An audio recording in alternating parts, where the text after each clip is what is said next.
They thought they were destroying you. They weren't. They were forging you. Every cut, every betrayal, every door slammed in your face, every name dragged through the mud, every silence where there should have been loyalty. They didn't know what they were building. They thought they were ending a man. They were waking one up. Look at who you used to be. The version that begged, the version that explained itself to people who had already made up their minds, the version that apologized for taking up space, that asked permission to exist, that mistook their cruelty for his own failure.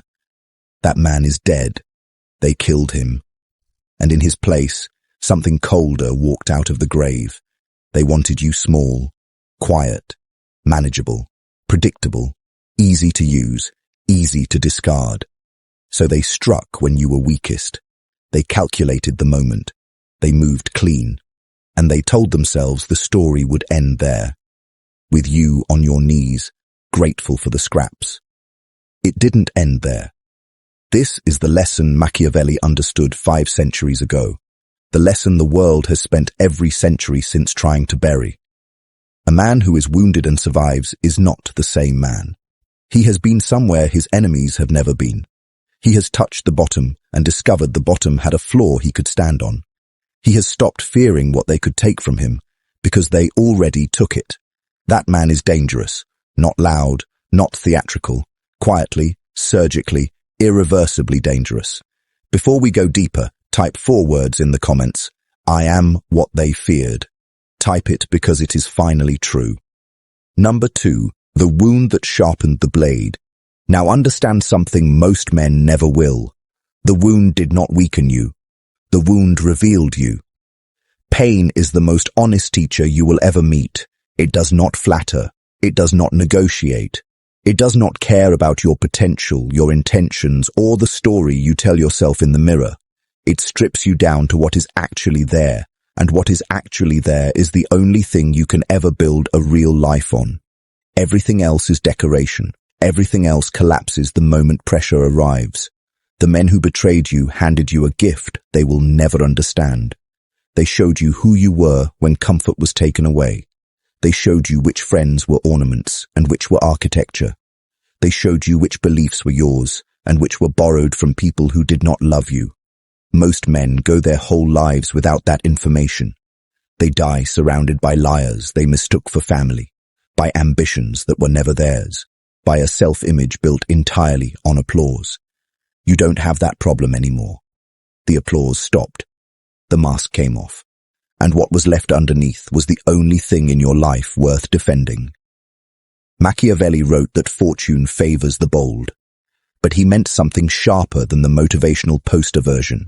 He meant that fortune is a river that drowns the unprepared and carries the prepared to power. The wound prepared you. It taught you that safety is an illusion sold to the comfortable. It taught you that loyalty is a transaction most people cannot afford. It taught you that the world rewards clarity, not kindness, and that the men who pretend otherwise are usually the ones holding the knife. So stop mourning the version of you that died on that floor. He had to die. He was too soft for the life you are about to live. He trusted too quickly, hoped too loudly, bled too publicly. The man who replaced him has none of those weaknesses. He watches before he speaks. He decides before he reacts. He measures every face in the room before he gives it access to his life. He is not bitter. Bitterness is for men who are still surprised by betrayal. He is simply awake. Number 3, the death of the old you. There is a death, no funeral marks, no coffin, no flowers, no one in black standing in the rain. It happens in silence, usually at night, usually alone, usually after the worst thing that ever happened to you has already happened. The old you dies, and no one notices, not even at first, you. You wake up the next morning, and the world looks the same. The coffee tastes the same. The mirror shows the same face. But something inside the house is different. A room has been emptied. A voice that used to argue with you has gone quiet. The part of you that needed their approval, that rehearsed conversations with people who never thought about you, that measured its worth in the eyes of men who would sell you for a discount. That part is gone, and the silence it leaves behind is the first real peace you have ever known. Most men spend their entire lives running from this death. They medicate it. They distract it. They drown it in noise, in women, in liquor, in scrolling, in any cheap god that will let them avoid the room where the old self is dying. So the old self never dies cleanly. It rots inside them. It runs their decisions from the grave. It keeps them loyal to people who hate them, attached to dreams that were never theirs, afraid of judgments from rooms they will never enter. You don't have that disease anymore. They cut it out of you when they betrayed you. They performed the surgery you were too afraid to perform on yourself. This is the secret Machiavelli understood about power, and that the comfortable will deny until the day they die. A man cannot become dangerous until the version of him that wanted to be liked is buried, not suppressed, not managed, buried, because the need to be liked is the leash every weak man wears and every strong man learns to cut. While you wear that leash, every decision you make is filtered through the imagined opinions of people who do not love you. Your ambition shrinks to fit their comfort. Your truth softens to fit their tolerance. Your life becomes a performance for an audience that is not even watching. The day they betrayed you, that audience walked out, and in the empty theater for the first time, you heard your own voice. Listen to it now. It is colder than you remember. It is clearer than you expected. It is the voice of the man they accidentally created. Type it once more in the comments. I am what they feared. Number 4. The architecture of the untouchable man. Now we build, because surviving the wound is not the destination, it is the foundation. And a foundation without a structure on top of it is just a scar in the dirt. The untouchable man is not born. He is engineered deliberately, decision by decision, in the years after his destruction, and every part of his architecture is designed to make sure what happened to you once cannot happen to you again. Listen carefully, because most men will never hear this said plainly. The untouchable man begins with silence, not the silence of fear, the silence of strategy. He stops announcing his moves. He stops explaining his reasoning. He stops handing his enemies the blueprint of his life under the illusion that transparency is a virtue. Transparency is a virtue between equals. Among predators, it is a confession. So he closes his mouth, and in the quiet, his power begins to compound. The second pillar is distance. He learns that proximity is the price of betrayal. The people who hurt you most were the ones you allowed closest, and that was not an accident. It was access. The untouchable man controls access the way a king controls a gate. Not everyone who knocks gets in. Not everyone who gets in stays. He is generous with his time, but stingy with his interior, and he understands the difference.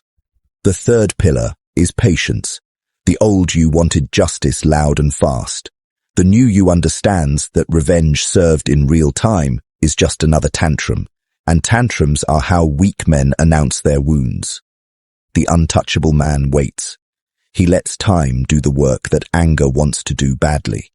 He knows that the people who betrayed him are already on a road that leads somewhere small, and his job is not to push them.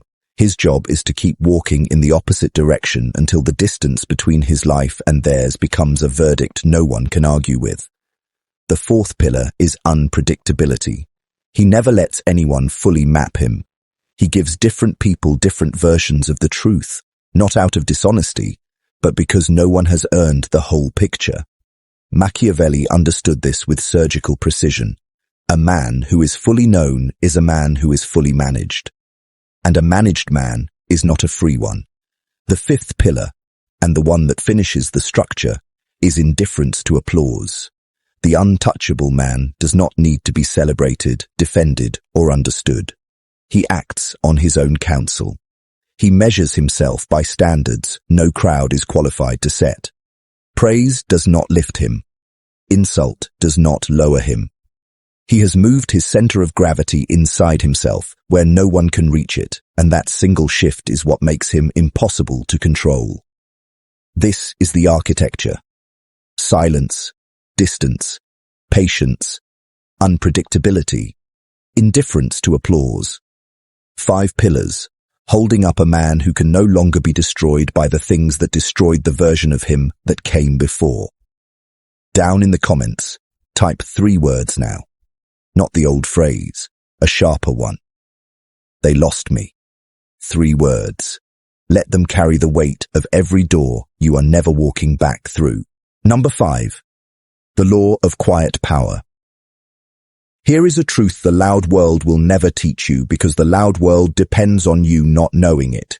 Real power does not announce itself. It does not post. It does not perform. It does not need an audience to feel real. The men who shout their strength are usually the men who have the least of it, because strength that requires a witness is not strength, it is performance, and performance is the costume weak men wear when they cannot afford the real thing.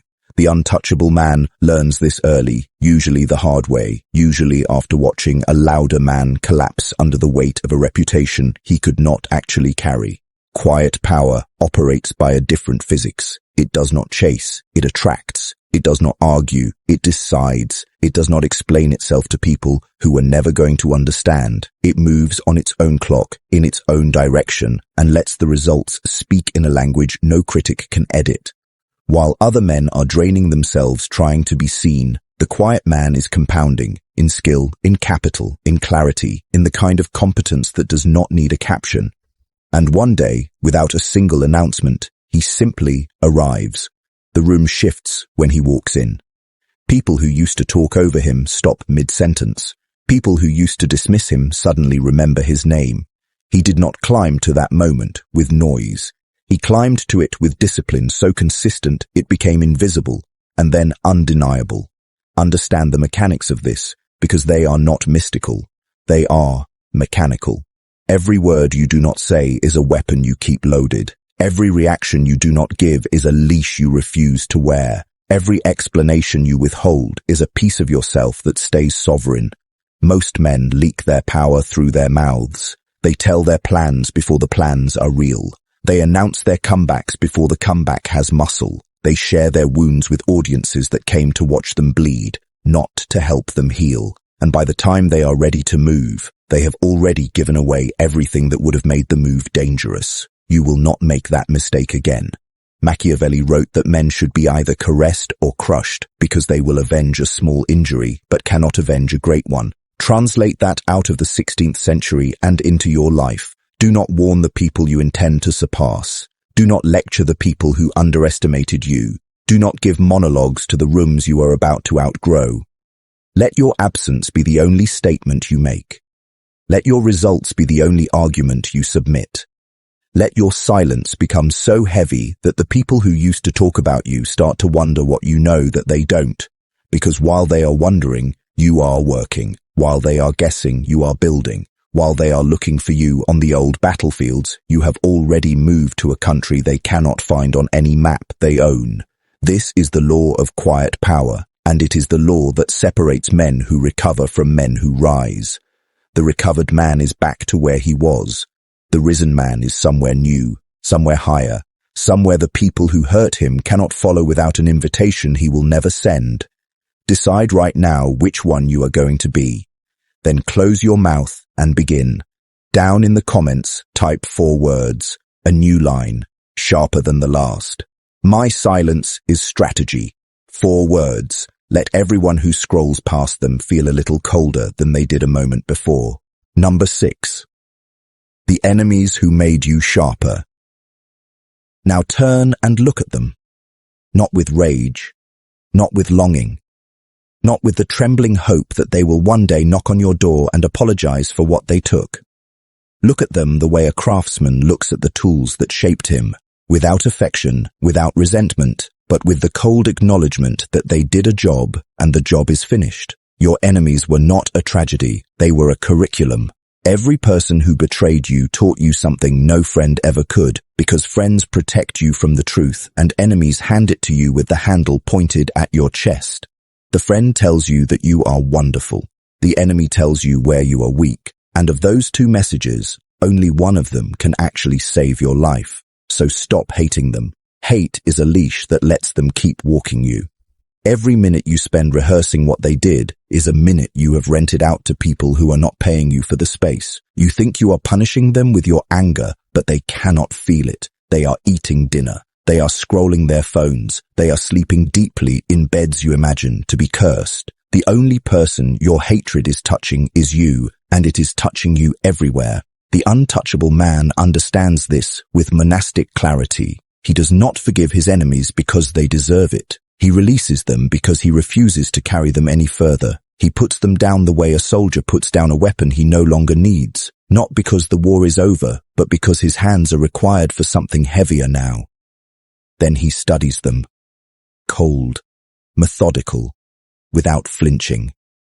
Because every enemy is a free education in human nature, and most men are too emotional to read the book. Look at the one who betrayed you. What did he want? Not what he said he wanted. What did he actually want? Look at the one who abandoned you. What was she protecting? Not what she claimed to be protecting. What was she actually afraid of losing? Look at the ones who watched it happen and said nothing. What does their silence tell you about how they will behave the next time loyalty has a price tag? These are not rhetorical questions. They are the syllabus. Read it carefully, because the same patterns are walking toward you right now, wearing different faces, smiling different smiles, and the only thing standing between you and the next betrayal is whether you learned the lesson the last one tried to teach. Machiavelli wrote that a prince must be a great pretender and dissembler, not because deception is noble, but because the world is full of men who will eat you alive if you mistake their politeness for their nature. He was not being cynical, he was being accurate. The men who refuse to see this die, clutching the illusion that everyone meant well. The men who see it clearly walk through the same world untouched, because they stopped expecting wolves to behave like sheep simply because the wolves were dressed for the occasion. So here is your new posture. You will not hate the people who hurt you. Hatred is intimacy in its ugliest form, and they have not earned that intimacy. You will not forgive them in the way the comfortable use that word, the soft, weepy, performative forgiveness that demands nothing and changes nothing. You will do something colder and far more final. You will become unrecognizable to them. You will build a life so far from the one they tried to bury you in that if they ever stumbled across it, they would not even know it was yours. They would see a man they cannot place, a presence they cannot reach, a name they cannot use. And in that moment, a moment you will not be there to witness because you will be busy with bigger things, they will understand, without anyone explaining it to them, that they did not destroy you. They graduated you. They handed you a diploma signed in their own betrayal. And you walked out of their school into a life they were never qualified to enter. Down in the comments, type 5 words now. They were my dark teachers. 5 words. Let the lesson finally end. Number 7. The reinvention they cannot reach. Now we move to the part most men never reach because most men stop at survival and call it a life. Surviving is not the goal. Surviving is the door. What you do on the other side of the door is the only thing that will ever matter. And the other side of the door is reinvention. Total, ruthless, unrecognizable reinvention. Not a rebrand, not a glow-up. Not a softer version of the same man with better lighting, a full demolition and a full rebuild executed by a man who has finally understood that the version of him his enemies knew is the only version they were ever equipped to defeat. Build a new one, and they have no weapons. Build a new one, and the entire war they prepared for becomes irrelevant. This is the move they did not anticipate, because most people, after being broken, simply try to glue themselves back into the shape they were before. They want their old life back. They want their old friends back. They want the version of themselves that existed before the wound, as if returning to that man would be a victory. It would not be a victory. It would be a relapse. That man is the one who got destroyed. Why would you rebuild the structure that already collapsed once, in the same spot, out of the same materials, and expect a different outcome? You wouldn't. You won't.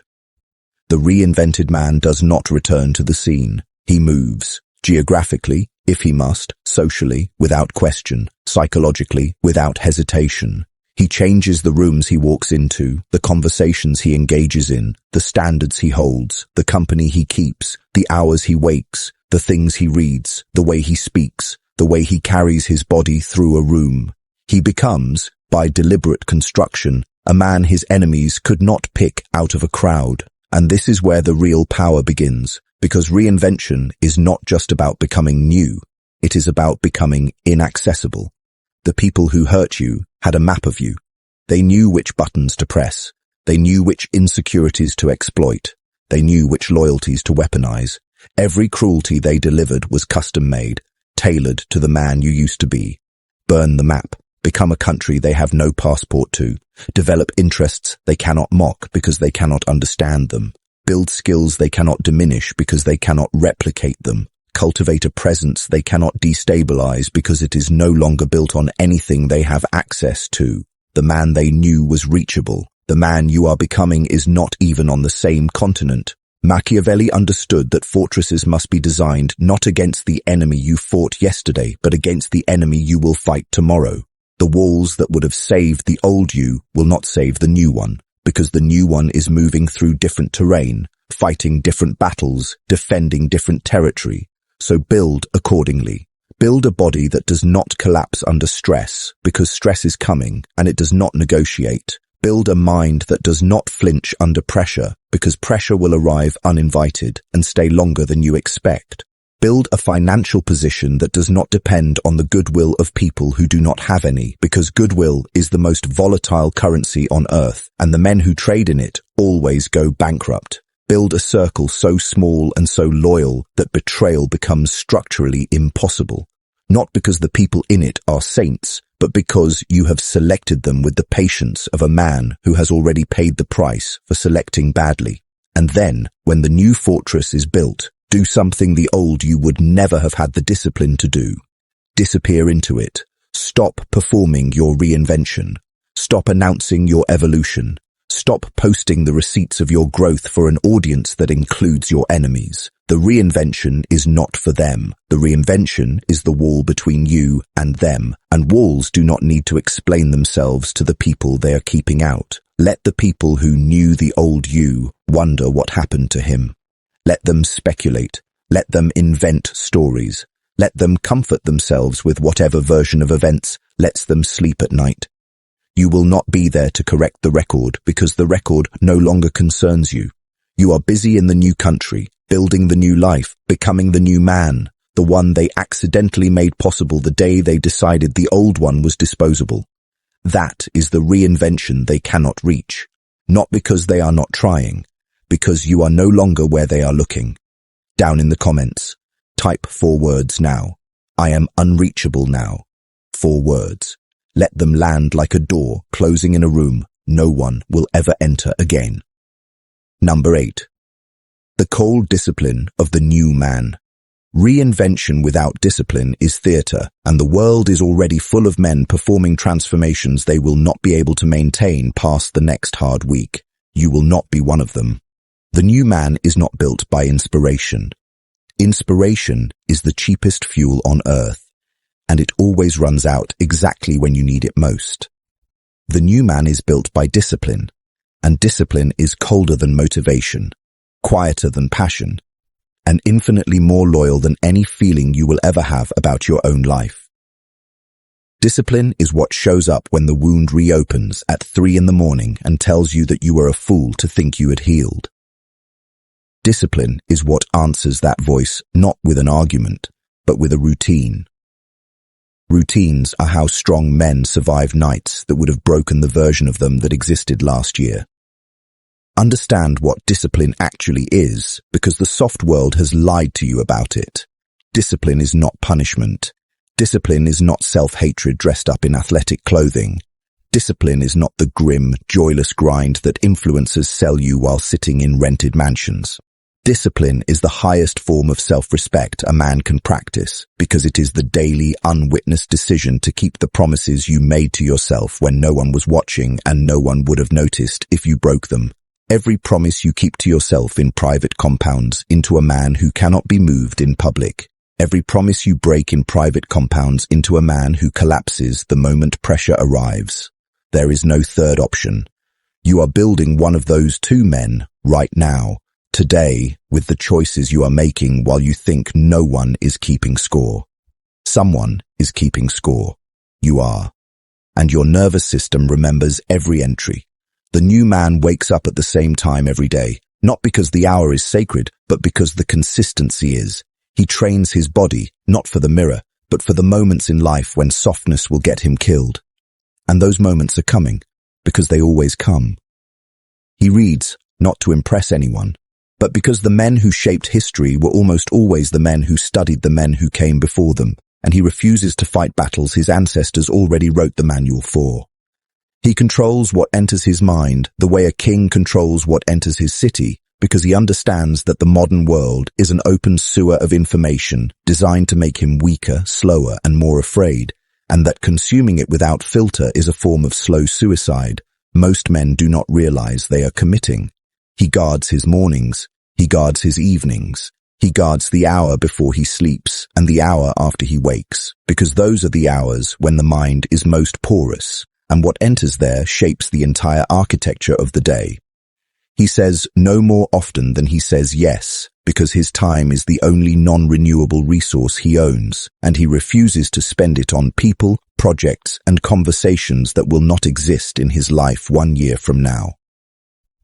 Machiavelli wrote that men are so simple and so subject to present necessities that he who seeks to deceive will always find someone who will allow himself to be deceived. The new man refuses to be that someone. He builds his discipline as a wall against the present necessities, the urgent texts, the dramatic invitations, the manufactured emergencies that other people use to redirect his life into the service of theirs. He does not answer every call. He does not attend every event. He does not perform every reaction the world expects of him. He has become, by quiet construction, a man whose schedule is a fortress and whose attention is a treasure he distributes like a miser. And here is the part that the soft world will never tell you, because it would put them out of business. This discipline is not a cage. It is the only freedom you will ever know. The man without discipline is a slave to every passing impulse, every notification, every emotional weather system, every person clever enough to manipulate his moods. The disciplined man is the only free man in the room, because he is the only one whose life is being directed by a hand that actually belongs to him. Everyone else is being moved by forces they did not choose, toward destinations they did not select, on a timeline written by people who do not love them. You will not be moved. You will not be redirected. You will not be talked out of the life you are building by people who could not even build their own. Down in the comments, type 3 words. Discipline is freedom. 3 words. Let them anchor everything that comes next. Number 9. The verdict of the years. Now lift your eyes off the present and look at the long road, because everything we have spoken about until now, the wound, the death, the architecture, the silence, the reinvention, the discipline, none of it can be judged in a week, a month, or even a year. The verdict of a man's life is not written in the moments when he is being attacked. It is written in the decade after the attack ends, when the cameras are gone, when the audience has scrolled away, when the people who hurt him have moved on to hurt someone else, and the only thing left in the room is him and the choices he made when no one was applauding. That decade is where the real story lives. That decade is where most men quietly lose and a few quietly win, and the difference between the two is almost never visible while it is happening. Time is the most honest judge a man will ever face, and time cannot be charmed, bribed, manipulated, or rushed. Time does not care about your trauma. Time does not care about your excuses. Time does not care about the unfair start, the betrayed trust, the wasted years, the people who got away with what they did to you. Time only cares about one question, asked again and again, every single day, in every single decision. What are you doing with the hours you have left? Most men cannot face that question, so they never ask it. They let the years move past them like a current they refuse to swim in, and they wake up at 40, at 50, at 60, and discover with quiet horror that the life they meant to live got replaced by the life they happened to drift into. The new man asks the question every morning, not dramatically, not with anguish, with the calm precision of a man reviewing a balance sheet. What did I do yesterday that the man I am becoming would have done? What did I do yesterday that the man I am leaving behind would have done? And in the space between those two answers, he finds his daily correction, small, unglamorous, repeated. That is the entire formula. Anyone who tells you it is more complicated is selling you something, and anyone who tells you it is simpler has not lived long enough to know better. Understand the brutal mathematics of this. 5 years of disciplined, quiet, unwitnessed compounding will put you in a position that 10 years of frantic performative effort will never reach. Because compounding does not announce itself. It does not give you a satisfying weekly update. It does not reward you with applause for the first 18 months, and most men quit somewhere in that 18-month window, convinced that nothing is happening. Something is always happening. The roots are growing, the architecture is forming, the man is being built beneath the surface in a place no observer can see, including often you. And then one day the surface breaks and the tree is suddenly there, fully formed, impossible to argue with. And the people who watched you struggle in the early years will tell themselves you got lucky because the alternative is admitting they did not have the patience to do what you did. Machiavelli wrote that there is nothing more difficult to take in hand, more perilous to conduct, or more uncertain in its success than to take the lead in the introduction of a new order of things. He was writing about politics. He could just as easily have been writing about your life. Becoming a new man is the most dangerous project you will ever undertake, because every old loyalty, every old habit, every old relationship, every old version of yourself will resist the transition with everything it has. They will not resist you with attacks. They will resist you with comfort, with nostalgia, with invitations to return to the man you used to be, framed as kindness. The verdict of the years will be decided by whether you accept those invitations or decline them, by whether you choose the warm familiarity of the old life or the cold construction of the new one, by whether you let the people who knew the old you talk you back into being him, or whether you let your distance from him become the most permanent thing about your life. Choose the cold construction, choose the long road, choose the unwitnessed years, the unapplauded discipline, the slow architecture of a man who is being built by his own hand and no one else's. Because the verdict is coming. It is being written right now, in the choices you are making this week. And the man who reads that verdict in a decade will either thank you or curse you, depending on what you did with the silence after the storm. Down in the comments, type 4 words. The years are mine. 4 words. Let them become a contract you sign with the man you are becoming. Number 10. The final word. Untouchable. So here you are at the end of this, but really at the beginning of everything that comes after it. They tried to destroy you. They only created something worse for them, better for you, and unrecognizable to anyone who knew the man you used to be. That is the entire story, compressed into a single sentence you will carry for the rest of your life. Carry it quietly. Do not announce it. Do not post it. Do not explain it to people who would not understand it, even if you handed them the manuscript. The men who needed to hear this already know it in their bones, and the men who needed to be warned by it have already been warned by their own collapses. You are not here to convert anyone. You are here to become someone. Untouchable is not a costume. It is not a mood. It is not a phase you enter when you are angry and exit when you are lonely. Untouchable is a structural condition of a life that has been rebuilt from the foundation up by a man who finally understood that no one was coming to save him and decided that no one needed to. You are that man now. The wound did its work. The death cleared the ground. The architecture is standing. The discipline is daily. The years are ahead of you, and for the first time in your life, they belong to you. Let the people who hurt you fade into the distance they earned. Let the audience scroll past, unaware of what they just witnessed. Let the noise of the world continue without your participation in it. You have a life to build, and the building is silent, and the silence is the point. One last time, in the comments below. Type 3 words. I am untouchable. 3 words. Sign the contract, then close the app, close the noise, close the chapter, and walk into the life that the people who tried to destroy you accidentally made possible. If this monologue reached something real in you, do 3 things before you go. Like the video so the algorithm carries it to the next man who needs it. Subscribe to Machiavellian Mind because the work continues here, week after week, sentence after sentence. And turn on notifications so the next lesson finds you the moment it arrives.